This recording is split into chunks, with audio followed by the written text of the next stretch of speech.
Hello YouTube, welcome back to the channel, and I am back with the STI today, and it is hard to believe that it's been 2 years since I've bought this car. So I am now due for the 24-month service interval, and that is what I have for you in this video. Now before we get into that, I want to talk a little bit about this car for those of you who are tuning in for the first time.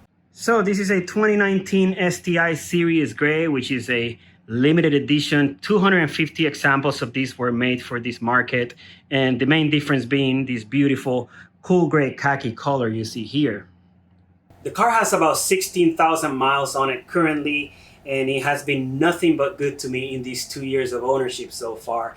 I have not done any modifications to this engine, however. It is stock. The only upgrades I've done to the car are a catback exhaust system from Corsa Performance and a suspension setup. I am currently on Race Comp Engineering coilovers. I have install videos and reviews for all of those products in my channel if you're interested. And this engine in its stock form has been reliable to me so far. I haven't really done anything other than the regular maintenance as specified in the service manual, which at this mileage really covers oil and filter changes. I do my oil change anywhere between 3,000 and 6,000 miles. I don't drive in harsh conditions. This is a daily driver for me for regular street use. And in my personal opinion, this engine puts out enough power as it is. Would I consider upgrading or trying to squeeze a little bit more horses out of this engine in the future? Maybe, just because I like tinkering and working with cars, but not because I really need it. In fact, I am very happy with the driving experience overall on this STI. I do enjoy this old school EJ platform. I like the turbo lag and the kick and driving at the top of the RPM range and everything that comes with that. I love this shifter and how it is directly attached to the gearbox. And I really love this hydraulic steering, which is something you just don't find in new cars anymore. Now let's go take a look at that maintenance list to see what we got to work with today. And this is something you're definitely going to want to have if you work on your own car, this service manual.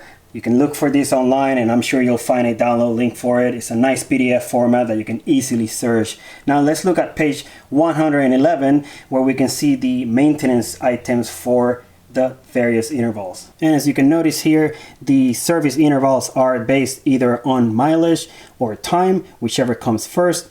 And you'll also notice that the 12-month and the 24-month are essentially the same. So if you have owned this car for about 12 months or 12,000 miles, this video applies to you just the same. There are also only two things that we're going to be replacing this time around, that being the engine oil and filter, which is something you do in every interval pretty much, but also the AC in-cabin filter, which is replaced at every 12 months. It is also recommended that you perform a tire rotation and that you inspect the transmission, brake systems, and suspension components.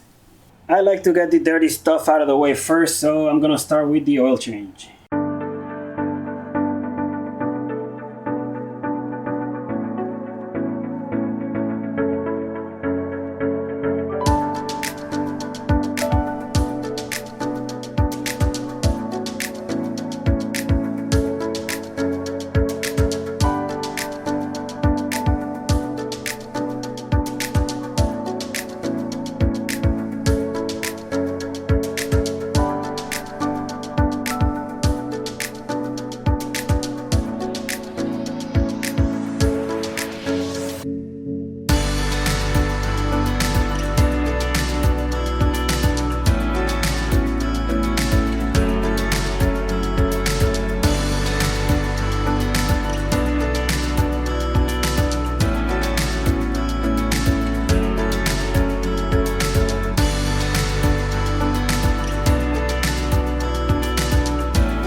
So we have fresh oil and filter. It is now time to move to the inspections, and we'll start with suspension components. And before you remove the wheels, it's always a good test to grab the wheel and tire from top and bottom and attempt to, shake them and see if there's any movement. There should be no movement or slack here. Everything should be tight and stable.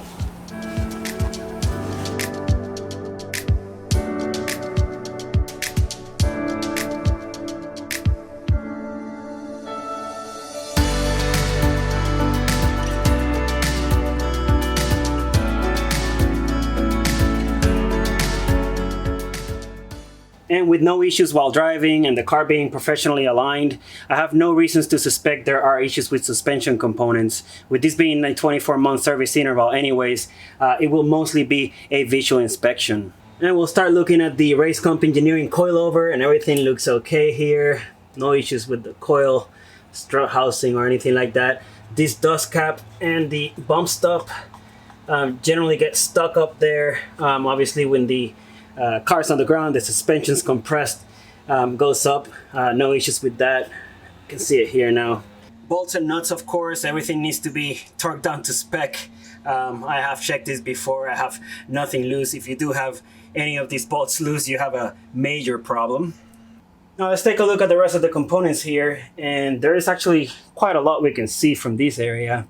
We have our control arms, you have your axles, tie rods, and parts of the steering rack, sway bars, and pretty much all these rubber bushings that I don't expect any issues with at this mileage, but still worth looking at and making sure that there are no obvious cracks or anything like that. Of course, none of this should be movable by hand, so everything should be tight.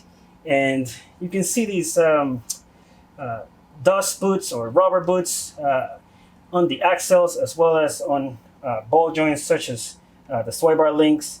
You're going to want to make sure there's no cracks or no tears. If you do have any holes, you could start losing some grease and getting dirt in there, which will eventually damage the parts. So just a good time to inspect everything you can get your eyes on while you're here. Let's take a look at the rears. Same thing. The coil looks okay. In fact, you can actually see the plastic dust cap on this one on the bump stop now at the bottom. It was at the top. I did move it down. But everything here looks okay as well. Again, just look at those rubber bushings, dust boots, any ball joints, and just make sure that, all your nuts and bolts are securely in there where they need to be. Sway bar looks good. I see no issues with suspension, and of course I was not expecting any. With suspension out of the way, let's move on to the brake systems now. And I have absolutely no issues with brakes. I have no steering shakes under hard braking or wobble at high speeds or anything like that. But it's still something that you want to inspect, of course, as part of this maintenance interval. And if we look at the rotors, there is really no obvious signs of issues either. No uneven wear or anything like that. Of course, aside from some surface rust that builds over time. These are actually my hub-centric rings for my wheels, which are probably seized in there. I may want to take this out and clean this up a little bit and put some anti-seize in there later on. But other than that, the rotors look to be in good shape, just as I expected. Brake pads are also looking good. Some life left on them, and I will be replacing those at some point in the future, but for now everything looks okay in that area. You can see them here through the backside of the caliper as well. The caliper itself looks to be in good shape, other than this little chunk missing in this corner, which I'm not happy about. Must have been either at the tire shop when I got the new Michelins, or maybe even me not being careful when mounting the wheels. Good thing is that this color of the calipers hides that pretty well, and it's barely noticeable. And the next thing we're going to want to look are the flexible brake lines, and I don't expect any issues with these being only 2 years old, but this is certainly a critical component of the braking system, so you're going to want to make sure that there are no leaks, no signs of cracks or tears, and anything that would indicate early deterioration. And onto the rears, and this is going to be fairly the same. We're going to want to make sure these rotors are okay and there's no obvious signs of issues or uneven wear. Make sure you have enough meat in those brake pads and that there are no issues with the brake lines, of course. And it's time to get under the car and do a full inspection since I have the car up in the air. Start with the differential here. Of course, this is all looking brand new. Let's make sure we don't have any signs of leaks. I just went through a full differential reseal on my E39 M5 and man, that was an expensive job. So I'm hoping this one lasts at least 150,000 miles. Diff bushings look brand new, of course. Everything feels great on this car. Get a closer look here at the drive shaft. It's all clean. And also the exhaust system. You can see this black residue here, which from what I can tell is due to these Torco clamps. The Corsa exhaust system has clamps to, tie all the different sections together, and they are not a perfect seal, so they do leak a little bit.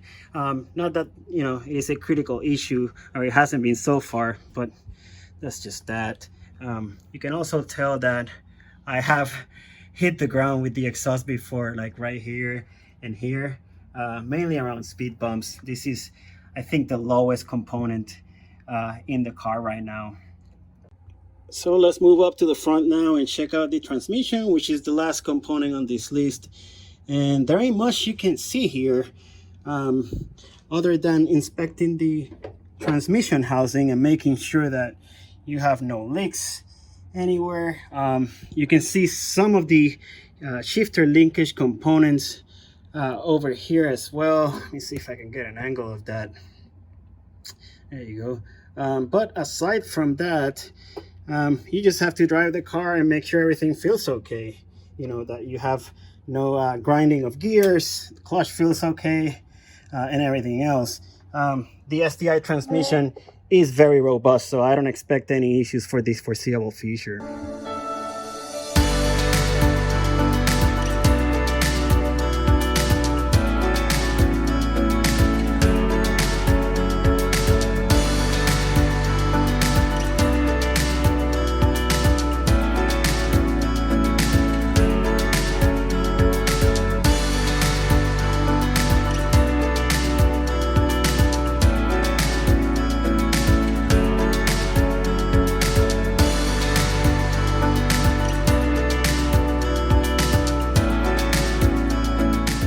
Now let's get back to the engine bay and make sure all of our fluids are where they need to be. And we'll start here on the passenger side with power steering. And all of these reservoirs have a minimum and a maximum fill line, so you know where the levels are at and if you need to top anything off. This one is fine. Moving over to the driver's side, we have your brake fluid reservoir, and we are at level here as well. No issues there. Towards the front next to the radiator, we have the coolant reservoir, and this one has a low line all the way down there, and as you can tell, I am in need of some coolant, so I'm gonna have to be topping that one off. And then you have your windshield washer reservoir. I recently added some water to this, so I know I don't need any. That pretty much covers all of the fluids. Of course, oil, which we just changed. It is now time to get this AC filter replaced, and I have the new one right here. In-cabin filter is right behind the glove box, so we're gonna have to take this thing out. Start by removing this little strut from the right side. Just detaches if you pull it outwards. Next, you should be able to push these two sides inwards, and it'll allow you to pull it down completely. Once you got it down, just pull it outwards and it comes off. And you can see the filter right here.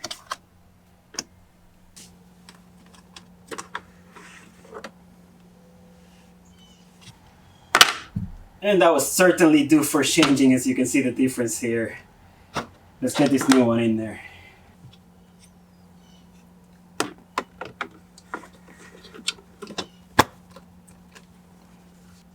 Let's get this glove box back on.